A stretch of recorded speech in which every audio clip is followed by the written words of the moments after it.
Today we will be adding a Server 2019 core domain controller to our existing Active Directory forest.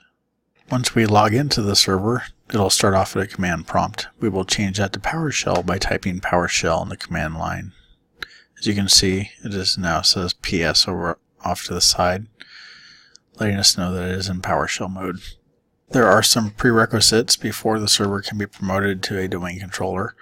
We will need to rename the server, set a static IP address, set the time zone, join the server to the domain, reboot the server, and then install the Active Directory role. The first thing we'll need to do is rename the computer. Let's look at the current name. There's a couple ways to do this. You can use host name or you can use PowerShell. There's two different ways of doing it in PowerShell. Now to change the name of the server, we will do this using the PowerShell command rename computer, specifying a variable and a new computer name. Next, we will move on to the IP address of the server. Let's view the current IP address using the PowerShell command get net IP address.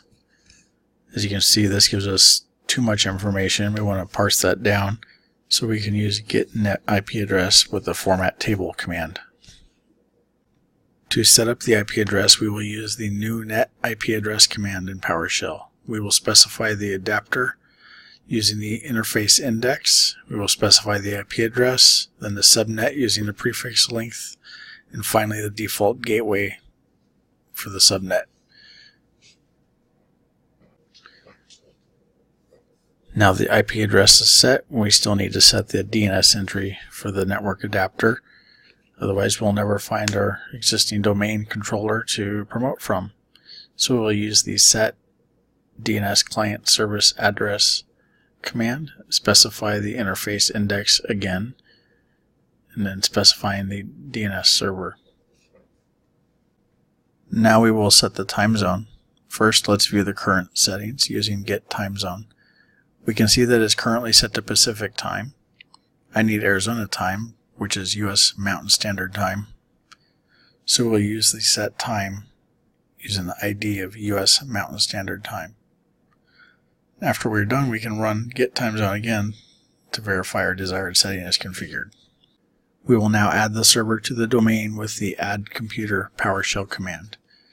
It can be add computer, then you're going to specify a domain name. You're going to specify the credentials that you need for an Active Directory domain administrator. We're going to specify a restart and we're going to specify a force.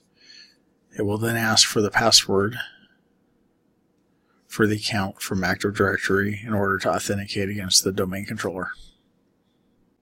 If you did not include the restart command in the last step, then you would need to reboot the server, now using the restart computer command.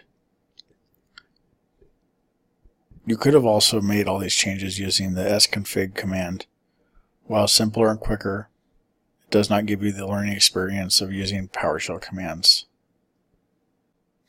Now that the server has rebooted and we have configured all the prerequisite requirements, we will install the Active Directory role.